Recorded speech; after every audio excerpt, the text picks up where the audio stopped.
उस वक्त गुप्ता जो चाहे वो कर सकता था, उसे कोई कुछ बोलने वाला नहीं था। थैंकफुली वो कोई बुरा इंसान नहीं था, पर उस इंसान की बातें करें तो उसने मुड़कर शनाया की तरफ देखा जो बर्फ की तरह जम गई थी। गुप्ता मुस्कुराता हुआ धीरे धीरे उसकी तरफ बढ़ा। उसे अपने करीब आता देख शनाया का शरीर डर से कांप रहा था। उसका मन बोल रहा था कि वो यहां से भाग जाए। गुप्ता के एक इशारे पर गार्ड्स ने उसे गिरफ्तार कर लिया। तुम लोग क्या कर रहे हो? मुझे जाने दो, मैं जनरल शनाया हूं। तुम लोगों को मुझे पकड़ने की हिम्मत भी कैसे हुई? शनाया एक पागल औरत की तरह चिल्लाती रही, पर उन ट्रेन सोल्जर्स के सामने उसकी क्या औकात थी। तब तक गुप्ता बैक स्टेज पहुंच गया था और उसके सामने खड़ा था। शनाया ने उसकी तरफ देखा और उस पर चिल्लाते हुए बोली, साले गुप्ता, तूने मुझसे झूठ बोला। तुम्हें अश्विनी की जान की कोई परवाह नहीं। साले झूठे आदमी, तुमने शुरू से ही ये जाल बिछाया। तुम बस प्रेसिडेंट बनने के लिए अश्विनी को सेक्रीफाइस कर सकते हो। झूठे आदमी, तुम्हारी वजह से अश्विनी अब मर जाएगी, तुम देखते रहना। शनाया को लग रहा था कि अश्विनी अब भी ग्रेनेडियर्स के पास थी। शनाया को ऐसे पागलों की तरह चिल्लाता हुआ देख गुप्ता को बहुत हंसी आ रही थी। जैसे कि तुम्हें अश्विनी की जान की बहुत परवाह है, वो उसे चिढ़ाता हुआ बोला, सबसे ज्यादा तुम ही तो उसे मरता हुआ देखना चाहती थी, है ना?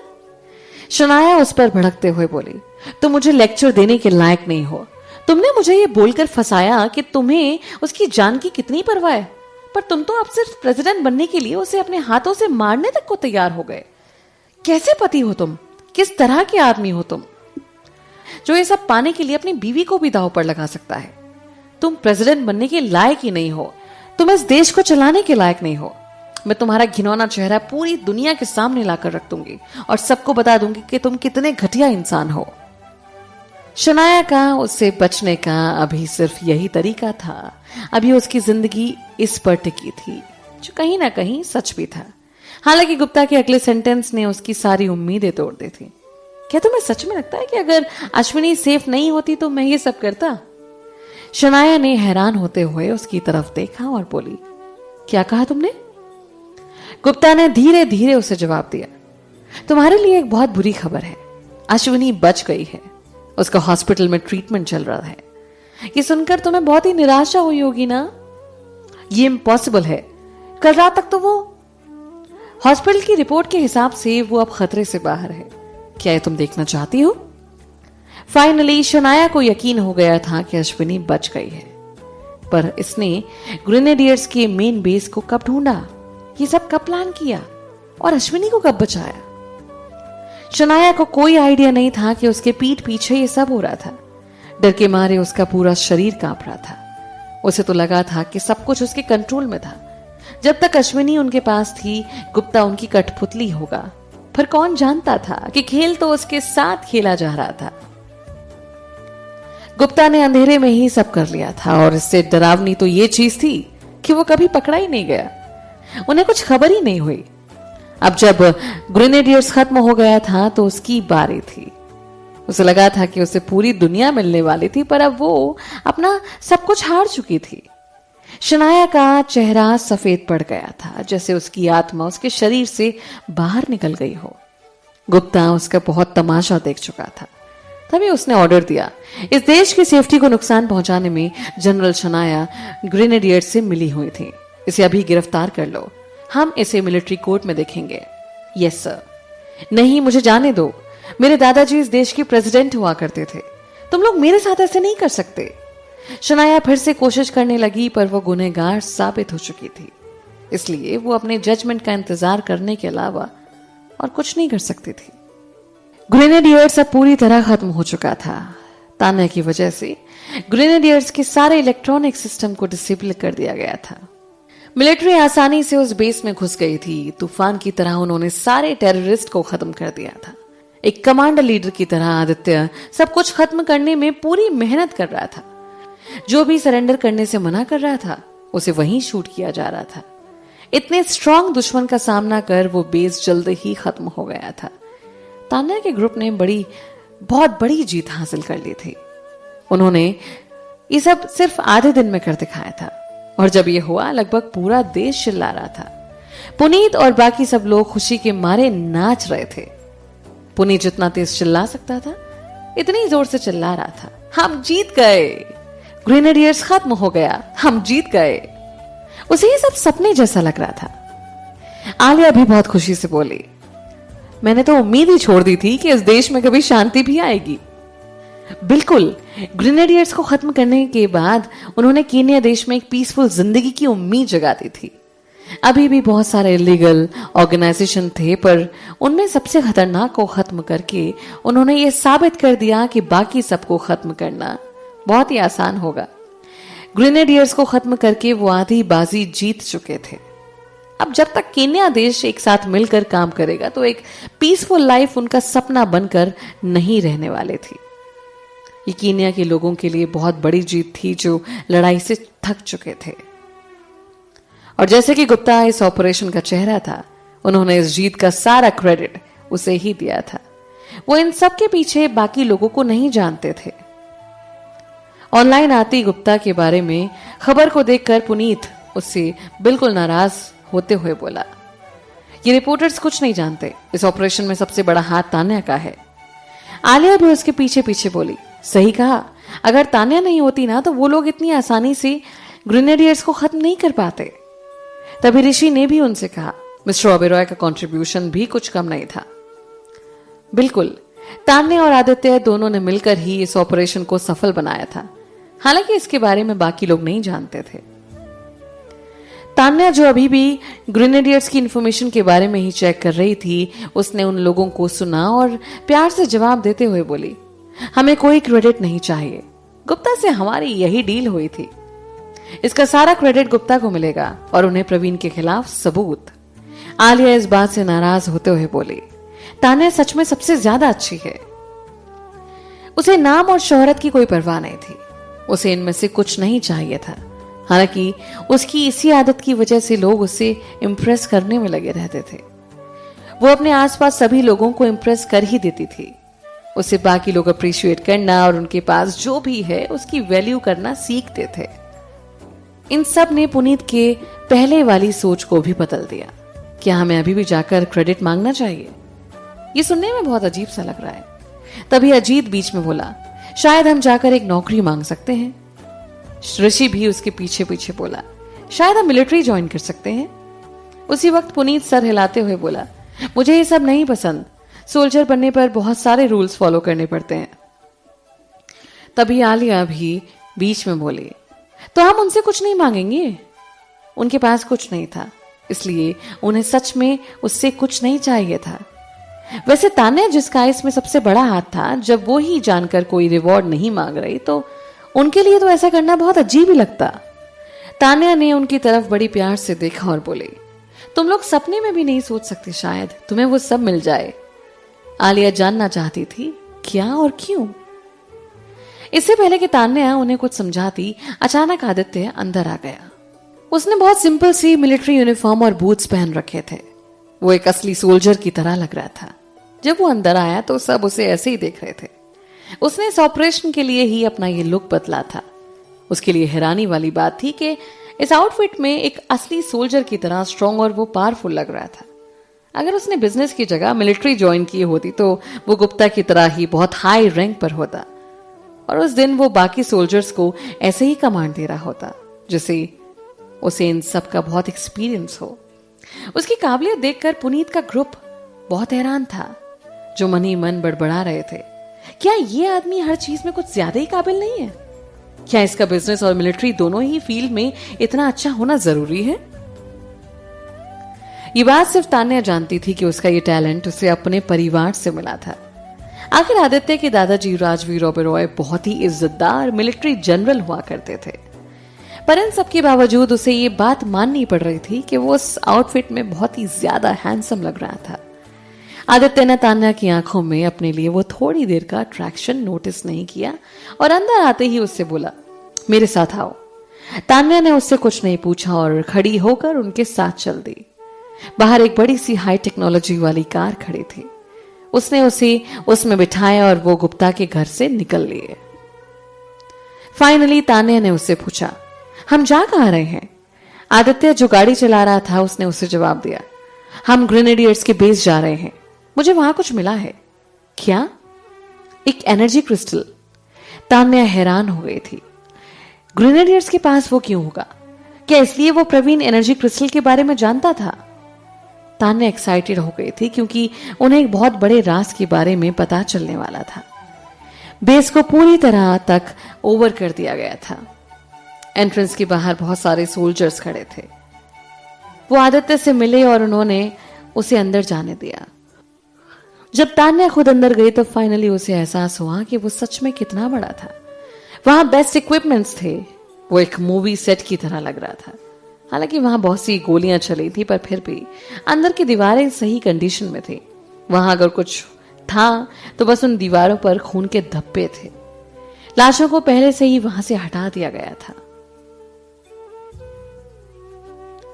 तान्या शांति से आदित्य के पीछे पीछे चल रही थी। आखिर में उन्होंने एक लैब में एंटर किया।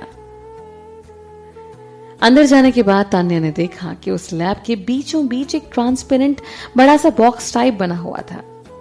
उसने अंदर एक आग गोला मानो जैसे नाच रहा था और उस भाग में एक ब्लैक एनर्जी क्रिस्टल जल रहा था।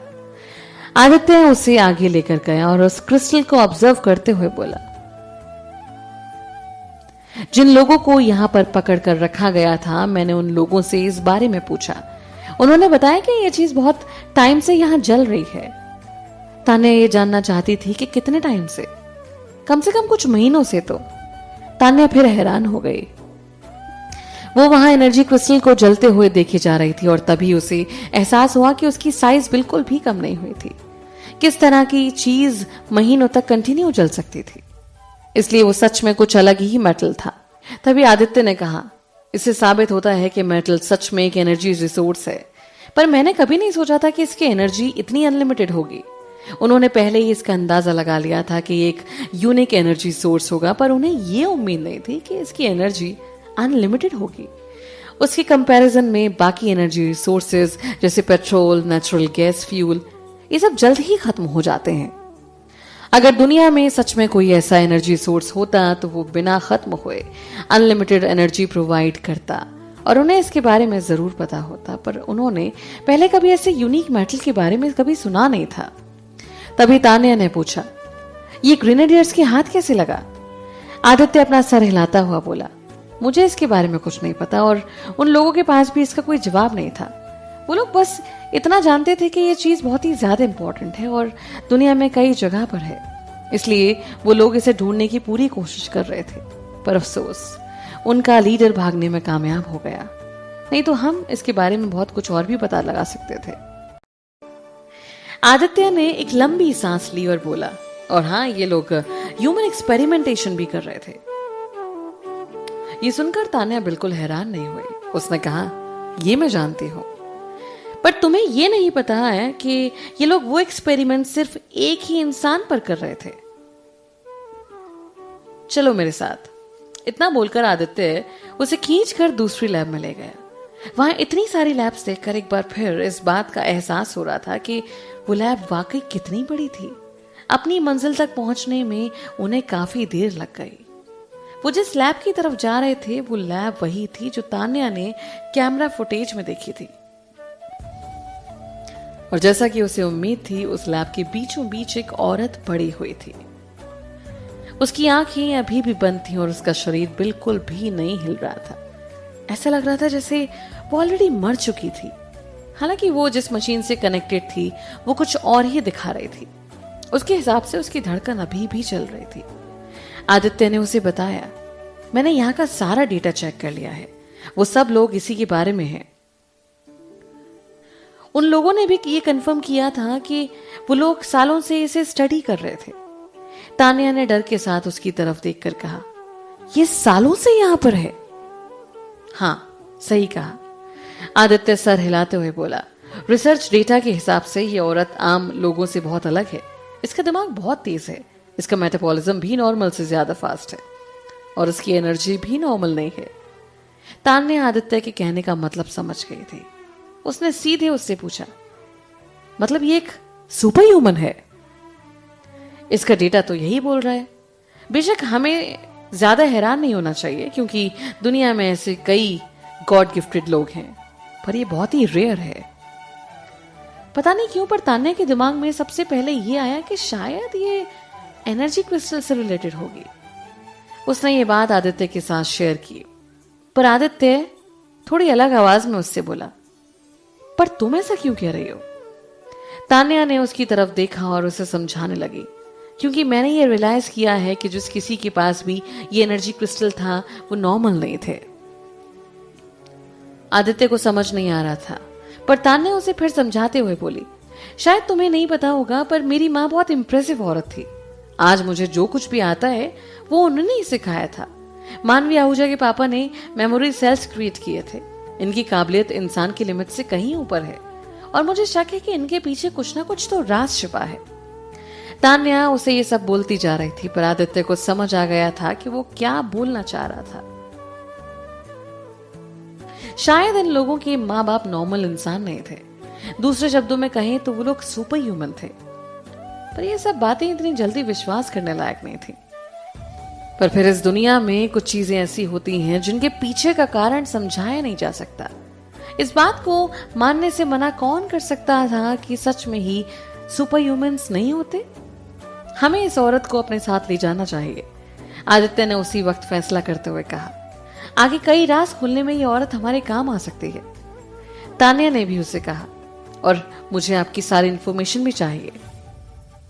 आदित्य सर हिलाता हुआ बोला, हाँ और नहीं तो क्या। शायद उन्हें रिसर्च डेटा से और कुछ भी पता लग सकता था। आदित्य ने किसी तरह गुप्ता को वहां बेस से जो भी होने चाहिए थे वो सब कुछ ले जाने के लिए मना कर दिया। तान्या ने एक पूरा दिन लगातार बेस का डेटा कॉपी किया और फिर वो आदित्य के साथ वापस मुंबई आ गई। उसी दिन गुप्ता ने भी ऑफिस ज्वाइन किया। वो कीनिया का नया प्रेसिडेंट बन चुका था।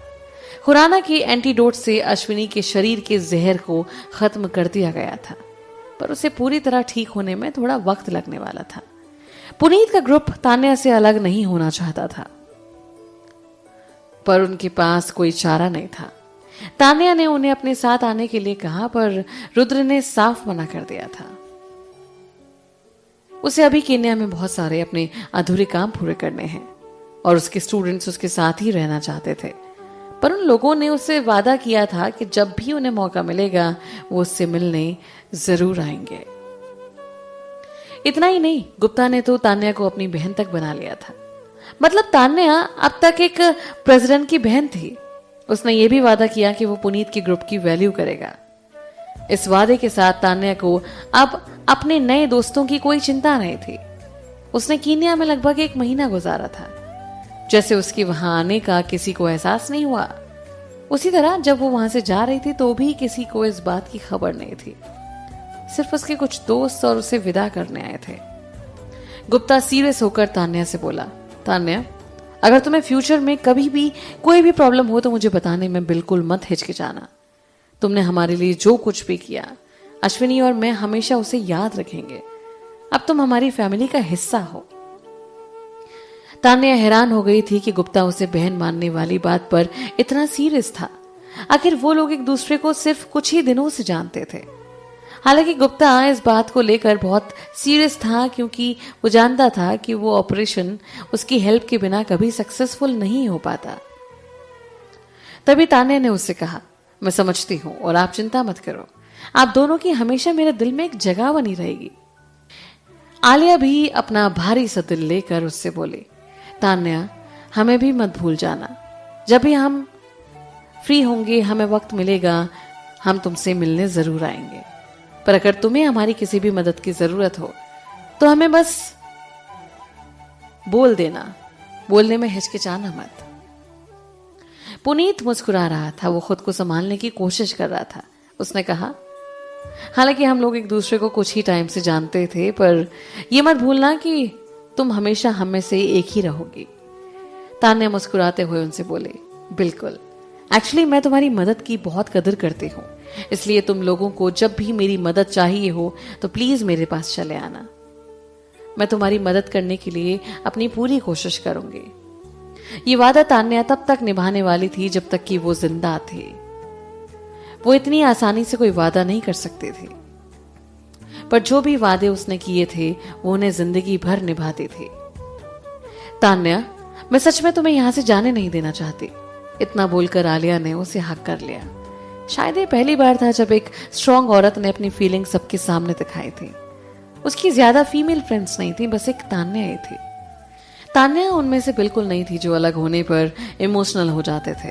इसलिए उसने बहुत अजीब तरीके से आलिया को संभालते हुए कहा, मुझे जब भी टाइम मिलेगा मैं तुमसे मिलने आऊंगी। तभी आदित्य ने उन्हें याद दिलाते हुए बोला, अभी हमें जाना होगा और तुम लोग चिंता मत करो, मुझे यकीन है कि एक दिन हम फिर मिलेंगे। आलिया ने फाइनली तान्या को जाने दिया और उसे हाथ हिलाते हुए बाय करने लगी। Tanya, have a safe journey. अब यहां सब कुछ सेटल हो जाएगा, हम तुमसे मिलने जरूर आएंगे। Okay, good bye everyone. Tanya सबको बाय बोलने के लिए अपना हाथ हिला रही थी। तभी आदित्य ने उसे फ्लाइट के अंदर खींचा। जब तक आदित्य का प्लेन आसमान में गायब नहीं हो गया, आलिया और बाकी सब वहीं रुककर उसे देखते रहे। तान्या ने खिड़की से देखा कि वो लोग अभी तक हाथ हिलाकर उसे बाय कर रहे थे और वो खुद को मुस्कुराने से रोक न पाए। इससे पहले उसका कोई दोस्त नहीं था, पर अब वो एक ऐसी बहुत सारे लोगों में पल रही थी, बहुत मिल रही थी, जो उसके अच्छे नहीं बल्कि बहुत ज्यादा अच्छे दोस्त बन चुके थे। तभी उसके पास बैठे आदित्य ने अचानक से कहा, एक्चुअली मुझे वो लोग ज्यादा पसंद नहीं है। तान्या ने मुड़कर उसे बहुत गंदा लुक देते हुए देखा। आदित्य को समझ नहीं आ रहा था कि वो उसे कैसे बताए। उसने उसकी तरफ देखा और अपनी आंखें घुमाने लगा और फिर उससे शिकायत करते हुए बोला, जब तुम उनके साथ टाइम स्पेंड करती हो तो मुझे अच्छा नहीं लगता, क्योंकि इससे वो तुम्हारा सारा अटेंशन ले लेते हैं जो मेरा हो सकता था। पहले सिर्फ वो जानता था कि तान्या को कैसे अप्रिशिएट करना है, पर अब उसे डर लगने लगा था कि अगर इतने सारे लोग उसे पसंद करेंगे तो कहीं कोई उसे उससे चुरा ना ले। पर यह कहना गलत नहीं होगा कि तान्या को कुछ समझ नहीं आ रहा था कि वो क्या बोलना चाह रहा था। तभी उसने उसे समझाते हुए बोला, पर वो लोग तो मेरे दोस्त हैं, तो मेरा उनके साथ टाइम स्पेंड करना या उन्हें अटेंशन देना तो नॉर्मल सी बात है ना। आदित्य ने मुड़कर उसकी तरफ देखा और बेचारा से मुंह बनाकर उससे बोला, पर फिर मेरा क्या? तान्या के पास अब बोलने को कुछ नहीं था। आदित्य उसे इन सब से इतनी जल्दी नहीं छोड़ने वाला था, इसलिए वो और जोर देते हुए बोला, और मेरा क्या? मैं क्या हूं तुम्हारे लिए? तुम। तान्या ने कुछ बोलने के लिए अपना मुंह खोला, पर उसके मुंह से कुछ नहीं निकला। वहां का माहौल अचानक से कुछ अजीब सा हो गया। आदित्य उसे घूरे जा रहा था और उसके जवाब का इंतजार कर रहा था। वो जानना चाहता था कि आखिर उसके दिल में उसकी क्या जगह थी। उसने उससे वादा किया था कि वो इंतजार करेगा, पर वो ये जानने के लिए मरे जा रहा था कि आखिर उसके दिल में उसकी जगह थी क्या। फाइनली तान्या ने उसे जवाब दिया, तुम भी मेरे दोस्त हो। आदित्य को विश्वास नहीं हो रहा था कि उसने उसे फ्रेंड जोन कर दिया था। तान्या उसे समझाते हुए आगे बोली, हालांकि शायद हमारे लिए दोस्त बनना थोड़ा अजीब होगा, पर तान्या आहूजा। आदित्य का सर चकरा रहा था, इसलिए वो मजबूरन उसे बीच में टोकते हुए बोला, क्या तुम्हें लगता है कि मैं तुम्हारा दोस्त बनकर रहना चाहता हूं? मुझे यकीन है कि तुम मेरे इंटेंशंस अच्छी तरह से जानते हो। आदित्य से उसे बुरी तरह घूर रहा था। सच बताओ, अभी इस वक्त तुम्हारे दिल में क्या चल रहा है? तान्या अपने ख्यालों में खोई हुई चुप थी। तभी उसने उससे पूछा, तुम सच में जानना चाहते हो? हाँ, मैं ये सोच रही थी कि प्रवीण रॉय को कैसे डील करेंगे और प्रोजेक्ट गैलेक्सी का राज कैसे पता लगाएंगे। आदित्य को समझ नहीं आ रहा था कि उसके सच बोलने के लिए वो रोए या अपना सर फोड़ ले। उसने उसका हाथ पकड़ा और बहुत उदास होते हुए बोला, तुमने एक बार भी हमारे रिश्ते के बारे में नहीं सोचा? सच कहूं तो मैंने सोचा, पर बहुत थोड़ी सी देर के लिए। आदित्य को वो भी मंजूर था, आखिर कुछ नहीं से तो कुछ बेटर था ना। आदित्य ने शांत होकर उससे पूछा, तो बताओ तुम क्या सोच रही थी? तान्या ने उसे सच सच जवाब दिया, जब तक ये सॉल्व नहीं हो जाता मैंने फैसला किया है कि मैं इस बारे में नहीं सोचूंगी। तान्या का जवाब ऐसा था जैसे उसके मुंह पर किसी ने ठंडा पानी फेंक दिया हो। तो क्या तुम मुझे पसंद करती हो? थोड़ा भी? आदित्य शायद इसका जवाब सुनने के लिए अभी तैयार नहीं था, पर वो इस बात में क्लियर होना चाहता था। आदित्य को एहसास हो गया था कि तान्या में हमेशा ही उसके सेल्फ कंट्रोल को पॉइंटलेस समझेगी। थैंकफुली तान्या का ये सच जवाब देना इस बार उसके लिए ज्यादा अच्छा था। कुछ अफेक्शन जरूर है, पर मैं नहीं बता सकती थी कि कितना। आदित्य को अपने आसपास रोमांटिक म्यूजिक सुनाई दे रहा था और हर तरफ फूल गिरते हुए दिखाई दे रहे थे, और ऐसा लग रहा था जैसे वो चांद पर पहुंच चुका हो। उसकी चमकती हुई आंखें उसे ही देखे जा रही थी और उसके चेहरे पर एक बड़ी सी मुस्कुराहट आ गई थी। तभी उसने कहा, मतलब तुम भी मुझे पसंद करती हो, है ना? पता नहीं क्यों, पर तान्या भी हाँ में सर हिलाते हुए थोड़ा सा शर्मा गई। कहीं ना कहीं अब वो भी उसे पसंद करने लगी थी। नहीं तो उसकी पर्सनालिटी के हिसाब से तो वो उनका रिलेशनशिप डिस्कस करने में कभी इतना टाइम वेस्ट नहीं करती या कभी उसकी मदद भी नहीं करती। तो ओवरऑल वो भी उसे पसंद करने लगे थे। आदित्य ने अचानक उसका चेहरा ऊपर उठाया और बड़े प्यार से उससे बोला, मेरे लिए काफी है। इसका मतलब है कि तुम्हें फर्स्ट स्टेप ले लिया है, पर तुम चिंता मत करो क्योंकि बाकी के 99 स्टेप्स मैं ले लूंगा। तुम बस मेरे साथ खड़ी रहना और मेरा इंतजार करना, ओके? तान्या उसकी बातें सुनकर थोड़ा हिल गई थी। उसे ऐसा कैसे लगा कि उसे इस रिश्ते में बराबरी पर आने के लिए थोड़ा और आगे बढ़ना होगा। उन दोनों को अपनी तरफ से बराबर की कोशिश करने की जरूरत थी, है ना? आदित्य को नहीं पता था कि उसके दिमाग में अभी भी क्या चल रहा था। वो तो अपनी खुशियों में ही खोया हुआ था। वो उस बच्चे की तरह बहुत खुश हो रहा था जिसे उसकी क्रश ने एक्सेप्ट कर लिया था। तभी अचानक उसने पूछा, कैन आई किस यू? इससे पहले कि तान्या कोई जवाब देती, वो चालू हो गया। वो किस बहुत प्यारा, एक छोटा सा किस था। स्पेशली ये कोई पैशनेट किस नहीं था। इससे तान्या को उनके फर्स्ट किस की याद आ गई थी। ये पहली बार नहीं था जब वो लोग किस कर रहे थे, पर पता नहीं क्यों ये तान्या के दिल को छू गया था। इस बार तान्या ने उसे पीछे नहीं हटाया। तभी आदित्य को एहसास हुआ कि इस बार किस करने पर वो गुस्सा नहीं हुई थी, इसलिए वो दूसरा किस करने से खुद को नहीं रोक पाया। और ये दूसरा किस बहुत ही ज्यादा पैशनेट था। प्लेन बादलों के बीच उड़ रहा था। खिड़की से हल्की सी सूरज की रोशनी आ रही थी जो उसकी किसिंग कपल पर चमक रही थी और इसे एक सपने की खूबसूरत पिक्चर जैसा बना रही थी। आदित्य को लगा ये उसकी जिंदगी का बेस्ट किस था। हालांकि उसे इसके लिए बहुत मेहनत करनी थी। ये आखिरी किस ना हो। उसने तान्या को हक किया और उसकी मुस्कुराहट सूरज से भी ज्यादा चमकने लगी। उसे यकीन था कि वो आखिर में एक साथ हो ही जाएंगे।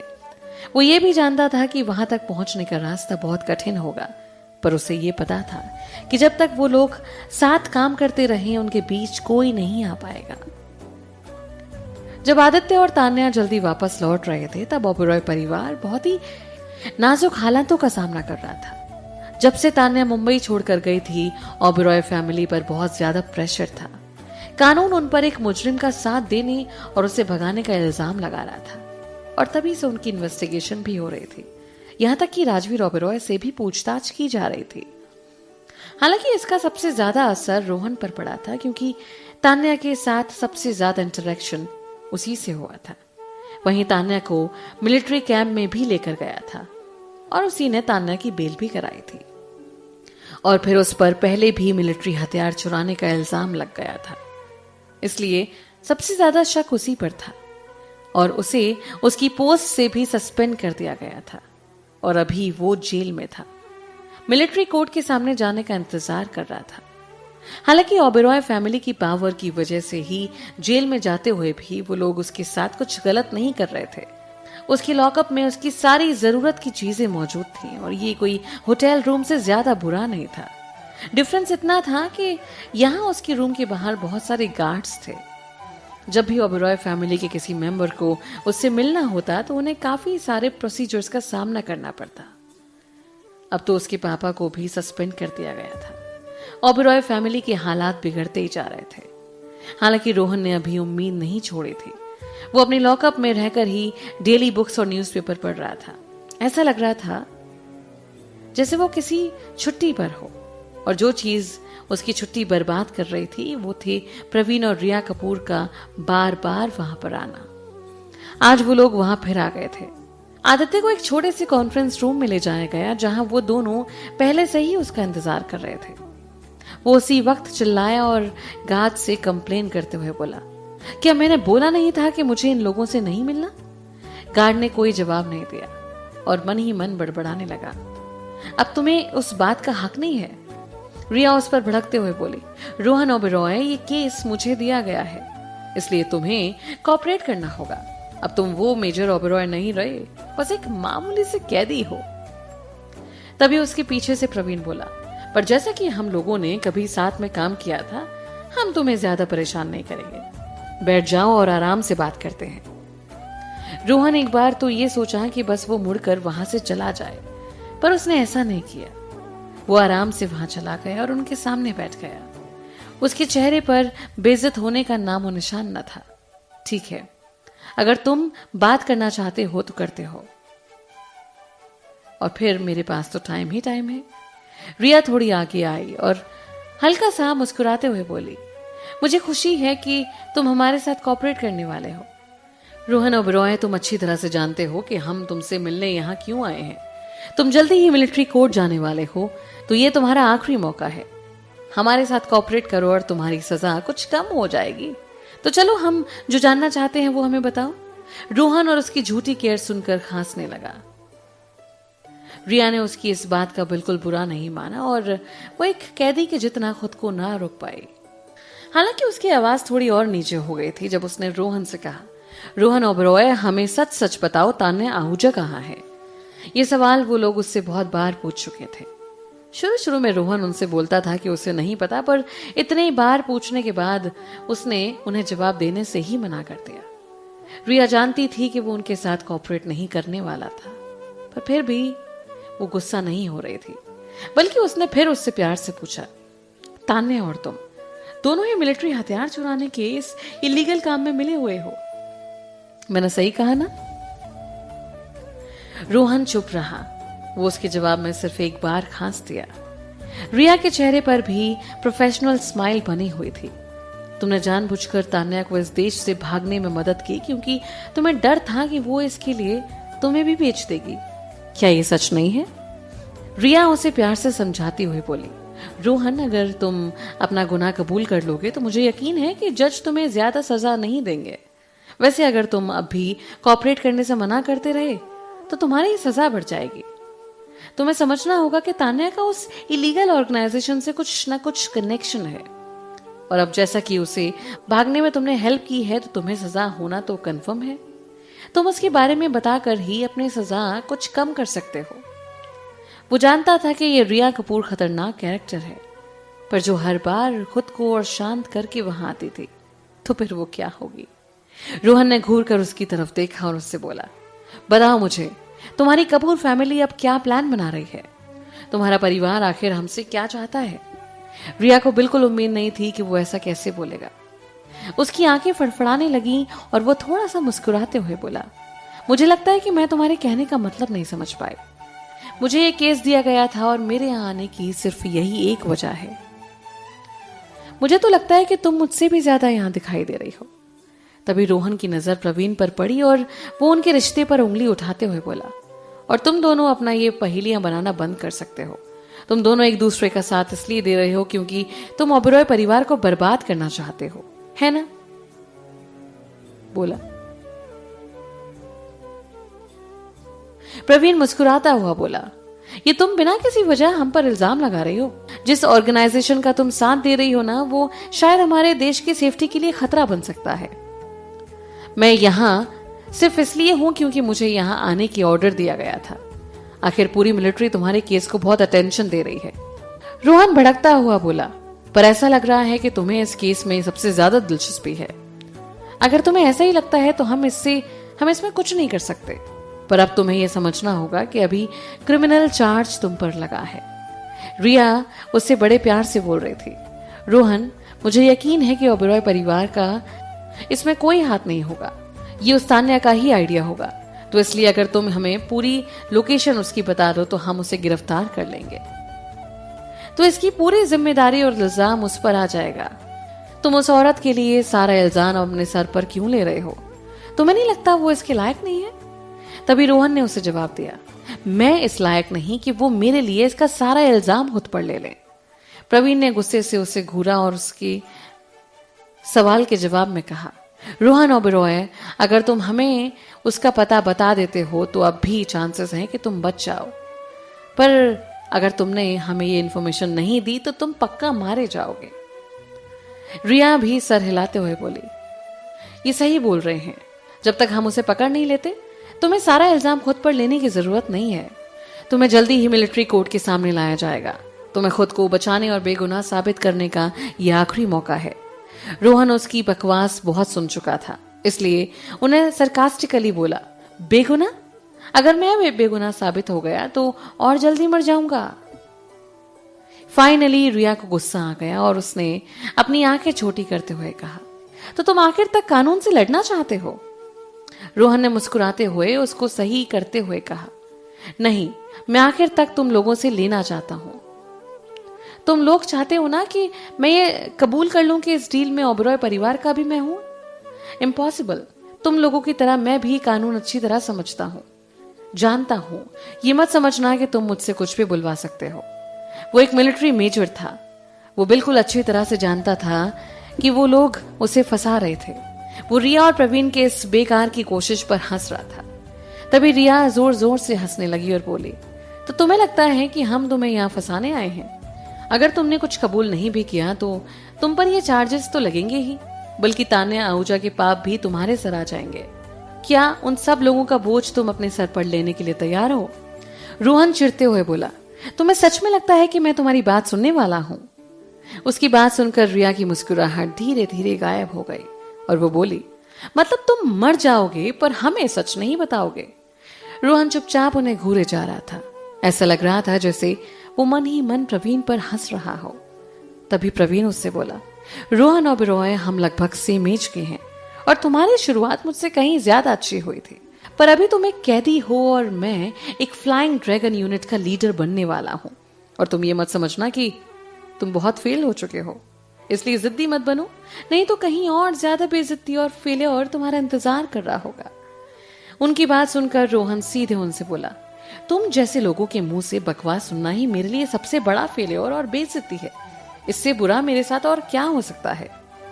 प्रवीण के चेहरे पर मुस्कुराहट थी, पर उसकी आंखों में बहुत ही ज्यादा गुस्सा था।